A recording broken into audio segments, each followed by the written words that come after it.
It may look like a run-of-the-mill 2012 Chevy Cruze, but this one is different. It's the Eco model, and it's rated 42 miles per gallon highway. No, this isn't a hybrid. And it has the same 1.4-liter turbocharged 4-cylinder gasoline engine offered in other Cruzes, but it's more aerodynamic, lighter, has a standard manual transmission with basically 3 overdrive gears, and has low rolling resistance tires.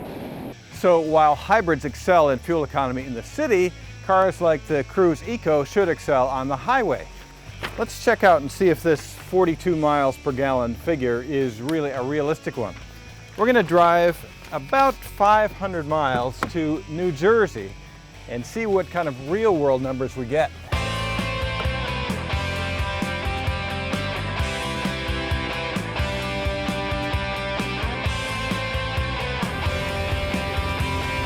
I filled it up with gas and headed east from Cleveland to New Jersey. Here's the whole trip compressed into seconds. Wait, we're passing Lordstown, Ohio. The Lordstown plant, which is where this car is made.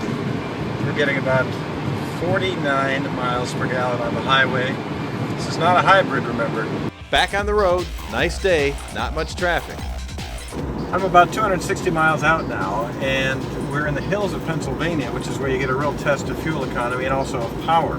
I can tell you the fuel economy has held up. It's about 49 miles per gallon now on the highway.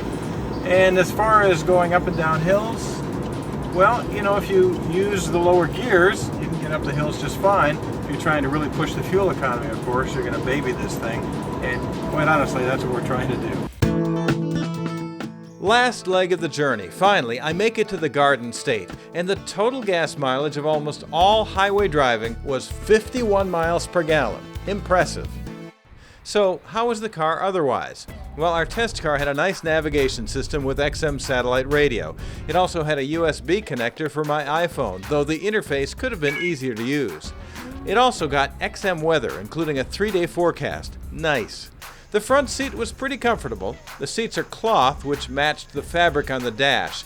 I like the look. Unlike some hybrids that have batteries in the back, the Cruze's rear seat folds down for longer luggage loads. One of the weight savers is no spare tire, only an inflator. But that makes the trunk deeper, and you can fit tall loads you wouldn't fit in other trunks.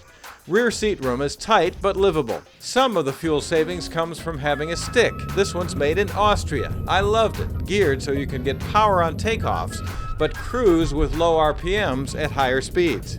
You can get an automatic, but you'll sacrifice a few miles per gallon. Some of the grille is closed off for less air resistance. Plus, there are electric louvers that shut off even more air at high speeds. Again, more aerodynamic.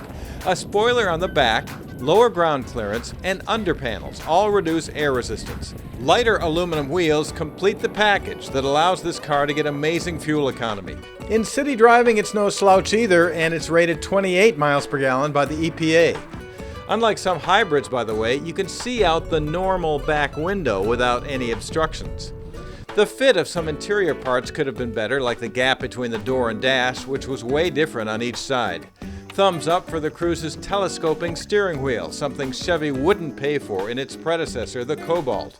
The 2012 Chevy Cruze Eco starts at just over $19,000. Add the $1,000 navigation system and premium audio, and the sticker price was around $21,500. I personally find the styling very pleasant. And hey, it's made in Ohio of mostly US and Canadian parts. If you do a lot of highway driving, the Cruze Eco might be a better bet than a hybrid. You won't be running on empty. Testing the 2012 Chevrolet Cruze Eco, I'm Scott Newell.